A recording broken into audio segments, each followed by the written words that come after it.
I mean, she did what she has to do against one of the best players in the world. The people who run this league have built a two-tiered system, and Caitlin Clark is the one person in the entire WNBA who is not allowed to exist inside it. That is not a take. That is not a hot opinion. That is a documented, repeatable, undeniable pattern, and two separate pieces of evidence dropped this week that prove it with absolute clarity. Connecticut Sun head coach Rachid Meziane stepped to a microphone and told the world exactly what Caitlin Clark is. And Olivia Miles, on camera in live game action, showed the world exactly what the double standard looks like in real time. Both receipts are in this video. Both of them are brutal. Welcome back. This is Rim Run, and today we are tearing the roof off the most glaring, most deliberate, most ruthless double standard in women's professional basketball. And we are not stopping until every single person watching this video can see it clearly. Plays with. I mean, that's who she is. She loves basketball, super competitive. So I think you feel the energy, we feel the energy, we love it. Let me set the table for you before we get into the evidence, because the stakes here are bigger than one game, bigger than one press conference, bigger than one sideline moment. What we are actually talking about is the framework that Caitlin Clark will be forced to operate inside for the foreseeable future. A framework that demands she sell out arenas, drive television ratings to levels this league has never seen, absorb physical punishment on the court without the whistle protection that other stars receive, and then, on top of all of that, conduct herself with a level of emotional restraint that no other player in this league is held to. Not Aja Wilson, not Breanna Stewart, not Olivia Miles, not Skylar Diggins-Smith. Not a single other player in this league is required to carry that load. Only Caitlin Clark. Only her. And here is what makes this so absolutely maddening. The evidence is not hidden. It is not buried in some leaked report or some anonymous source whispering to a beat reporter. It is happening on camera. It is happening in post-game press conferences. It is happening on the sideline during live broadcasts. The establishment is not even bothering to hide it anymore, because they do not believe anyone is going to hold them accountable for it. That is what today is about: accountability, documentation, and the truth that the conversation on television refuses to have. I mean, she did what she has to do against one of the best players in the world. Let us start with Connecticut Sun head coach Rachid Meziane, because what he said in that post-game press conference is the first piece of evidence. A reporter asked him directly about Leila LeCon's defensive assignment on Caitlin Clark. And to his credit, and I want to be clear here, I am not painting Meziane as the villain of this story. He was being honest. To his credit, he answered honestly. He said Leila LeCon did what she had to do against one of the best players in the world. He said the instruction was simple: do not step back, do not give her space and time to shoot. He acknowledged that Caitlin Clark still scored 25 points, and he made the point that those were not easy shots. They were not comfortable shots, they were contested. They were fading away from three. They were pull-up jumpers from distances that most players in this league would not even attempt. Let me say that again so it lands the way it deserves to land. Caitlin Clark scored 25 points in that game, 0 free throws, 0. Not one trip to the line. Leila LeCon was fouling her repeatedly by multiple accounts, and the whistle was not there. And Caitlin Clark still put up 25, on contested shots, on fadeaways, on pull-ups from the logo. And the opposing head coach stood at that microphone and essentially said, "We threw everything we had at her, and she still gave us 25. Now here's the part that matters. Meziane was not being dismissive. He was not being disrespectful. He was being accurate. He was saying in plain language that Caitlin Clark is operating at a level where the best defensive game plan a well-coached WNBA team can execute still results in 25 points on difficult shots without a single free throw. That is the first brutal reality we have to accept. She is that good. She is, right now, producing at a level that the opposition's own head coach is publicly acknowledging as elite. And she is doing it without the whistle protection that the other stars in this league receive as a matter of routine. Don't take my word for it. Here is Meziane himself in his own words at that microphone. Plays with. I mean, that's who she is. She loves basketball, super competitive. So I think you feel the energy, we feel the energy, we love it. She gave what she has to do against one of the best players in the world. He said it, with cameras rolling. The opposing head coach, not a Caitlin Clark fan account, not a media personality, not an analyst on a podcast. The head coach of the team that just played her, standing at the podium, calling her one of the best players in the world. And she still got 25 on them, without a free throw. Let that sink in for a full second before we move forward, because that context is the foundation of everything else we are about to discuss. Because here is where the second brutal reality enters the picture. Caitlin Clark is operating at a level where the opposition's own coach is publicly acknowledging her greatness, and she is still not going to be treated like the other great players in this league. She is not going to get the benefit of the doubt that they get.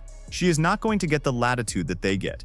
She is not going to get the grace that they get when they show emotion, when they compete with fire, when they push back on officials, when they talk trash on the floor. That latitude is reserved for everyone else. And what Olivia Miles did on camera this week is the single most undeniable proof of that double standard that we have seen all season. Now I want to be precise here, because precision matters when you are making an accusation this specific. I am not saying Olivia Miles did anything wrong. I am not saying Olivia Miles is a bad person, a bad player, or a bad teammate. Olivia Miles is one of the most electric, most watchable, most genuinely compelling young players in this league. Her energy is real, her competitiveness is real, her passion for the game is completely authentic. I watch Olivia Miles and I see a player who loves basketball with everything she has. And that love comes out in how she competes, how she communicates on the floor, and yes, how she talks trash. And that is exactly the point. Olivia Miles was caught on camera talking trash to Sarah Ashley Barker, directly, emphatically, with full heat behind it. She was in her face, she was letting her hear it, she was doing exactly what competitive players do when they are locked in and feeling themselves in a game. That footage exists. It is not a rumor, it is not a second-hand account, it is on camera. And when that footage circulated, the reaction from the people who cover this league, the people who comment on this league, the people who shape the narrative around this league, was silence or celebration. Nothing in between. Nobody said Olivia Miles was bad for the game. Nobody said she was setting a poor example. Nobody said her behavior was problematic or concerning or damaging to the league's image. Nobody, because when Olivia Miles does it, it is passion. When Olivia Miles does it, it is competitiveness. When Olivia Miles does it, it is exactly the kind of fire that makes the WNBA worth watching. But I need every single person watching this video to hold that thought, hold it right there, and ask yourself one question. What happens when Caitlin Clark does the exact same thing? You already know the answer. You have seen it happen in real time. When Caitlin Clark shows that same fire, that same competitiveness, that same emotional engagement with the game, it becomes a story, it becomes a character indictment. It becomes evidence that she is difficult, that she is selfish, that she is bad for the locker room, that she is bad for the league. The exact same behavior, the exact same expression of competitive passion, two completely different verdicts depending on whose name is attached to it. That is not an opinion, that is the pattern. And it does not stop with the trash talk on the floor. Because Olivia Miles was also caught on camera going at the officials, throwing her head back, expressing absolute frustration with the foul calls that Aja Wilson was receiving. And it was so intense, so genuinely heated, that Cheryl Reeve, the head coach, had to physically intervene. Cheryl Reeve had to step in and try to pull Olivia Miles back from the edge of a technical foul situation. That footage also exists. It was also on camera. It was also broadcast. And the reaction from the establishment, from the narrative shapers, from the people who decide what becomes a story and what gets quietly buried. Silence. Complete silence. No headlines about Olivia Miles being a negative influence. No segments about how her behavior with the officials is bad for the kids who are watching. No think pieces about whether her emotional volatility is a problem the league needs to address. Nothing, because when Olivia Miles does it, it is just part of the game. It is just a competitive player in the heat of the moment. It is understandable, it is human, it is fine. Now here is the second receipt, and this one is even more damning than the first, because this one is not just footage of the behavior. This one is the league itself, through the voices of her own teammates, openly celebrating it. I want you to hear what Courtney Williams said when she was asked about Olivia Miles and the trash talk. That's who she is. Super competitive. We love it. Those are the words. From a teammate, on camera. Celebrating the trash talk. Celebrating the fire. Celebrating the exact behavior that, when Caitlin Clark exhibits it, becomes a national controversy. When Caitlin Clark celebrates a big three. When she lets the crowd feel it. When she shows the emotion that every great player in the history of this sport has shown. It is a problem. When Caitlin Clark pushes back on an official. When she questions a call the way every competitor in every sport at every level questions calls. It is a problem. When Caitlin Clark gets to the free throw line with any regularity, somehow, inexplicably, she becomes unlikable. She becomes the villain. She becomes the story in all the wrong ways. And Olivia Miles gets celebrated for the same behavior by her own coaching staff, her own teammates, and the entire media apparatus that covers this league. We love it. Low-key, she's getting there as the best trash talker on the team. That is what Courtney Williams said. And not one person in the mainstream conversation about this league blinked. Let me build out the full pattern for you, because this is not an isolated incident. This is not a one-time double standard that we can chalk up to context or circumstance. This is a repeatable, documented, consistent framework that the establishment applies specifically and exclusively to Caitlin Clark. Let us talk about Breanna Stewart. Breanna Stewart crashed out on her coaches during a game against the Indiana Fever. Not in a closed practice, not in a private meeting, during a live game, on the broadcast. The cameras caught it, the telecast showed it, and the reaction from the people who cover this league? Nobody said a word. Nobody. The same voices that will spend 48 hours dissecting every facial expression Caitlin Clark makes after a tough loss. Those same voices watched Breanna Stewart go at her own coaching staff on a live broadcast and said absolutely nothing. Not a single word. Now let us talk about Skylar Diggins-Smith. Because the Skylar Diggins-Smith situation is one of the most remarkable examples of selective outrage in the recent history of this league. Skylar Diggins-Smith went at her teammates publicly. She went at her coaches publicly. She created documented, reported, widely known friction on multiple teams across multiple seasons. And the establishment treated it as a complicated human story, a nuanced situation, a player going through things. The kind of generous, empathetic framing that acknowledges the full humanity of the person involved and refuses to reduce them to a single moment of emotional volatility. That framing is correct. That is exactly how it should be handled. Every player in this league deserves that kind of generous, contextualized coverage. Every single one, including Caitlin Clark. Especially Caitlin Clark, given what she is being asked to carry. But she does not get it. She has never gotten it. From the moment she walked into this league, the establishment decided that Caitlin Clark would be held to a standard that no other player, not A'ja Wilson, not Breanna Stewart, not Olivia Miles, not Skylar Diggins-Smith, not anyone, is required to meet. She has to sell tickets. She has to drive ratings. She has to put up the numbers. She has to win. She has to do all of that while absorbing physical contact that does not get whistled, while competing against game plans specifically designed to neutralize her, while playing through the kind of attention and scrutiny that would break most people. And she has to do all of it with a smile, without complaint, without a single moment of visible frustration, or the narrative machine turns on her immediately. That is not a standard. That is a trap. And here is what I want every person watching this video to understand about the deeper implication of what we are documenting today. This is not just about Caitlin Clark. This is about what Caitlin Clark's situation means for the players who are coming after her. Because the way the establishment treats Caitlin Clark right now is setting the template for how the next generation of stars will be allowed to exist in this league. Think about the names: Olivia Miles, Hannah Hidalgo, Juju Watkins. These are the players who are coming.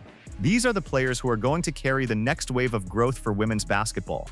And right now, because Caitlin Clark is absorbing every single bullet, because she is the one taking the heat for every expression of competitive fire, for every emotional moment, for every instance of a great player being a great player, those players behind her are being given room to breathe. Olivia Miles gets to trash talk because Caitlin Clark already took the hit for it. Olivia Miles gets to go at the officials because the narrative machine is too busy scrutinizing Caitlin Clark to turn its full attention anywhere else.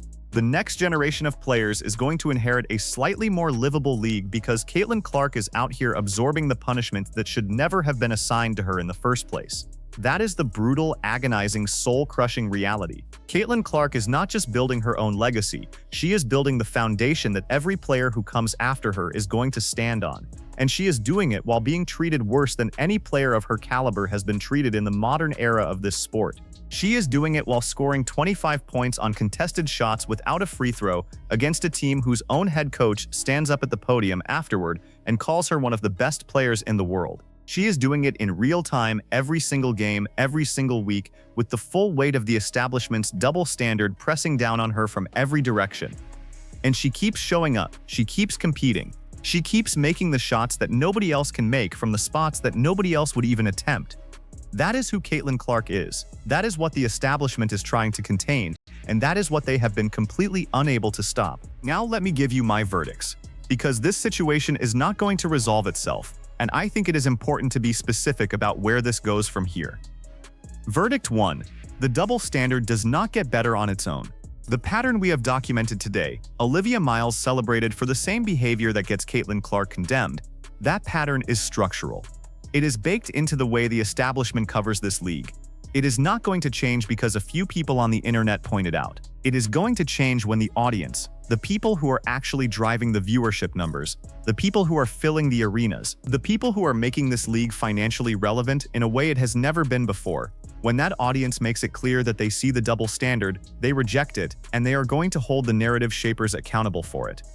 That accountability starts in comment sections. It starts in conversations. It starts with videos like this one. Verdict 2. Caitlin Clark is going to keep producing at an elite level regardless of how the establishment treats her. 25 points on contested shots without a free throw.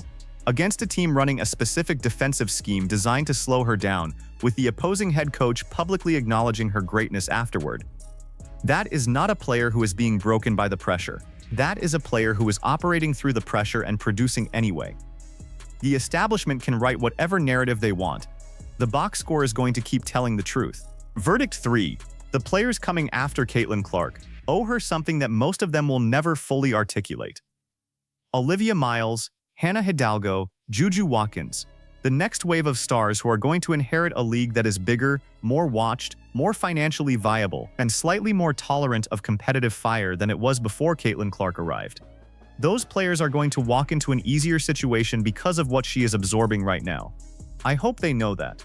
I hope the people who cover them know that. And I hope the establishment that is currently running this double standard understands that history is going to document exactly what they did and exactly who paid the price for it. Verdict 4. Rachid Meziane's words at that podium matter more than he probably intended them to.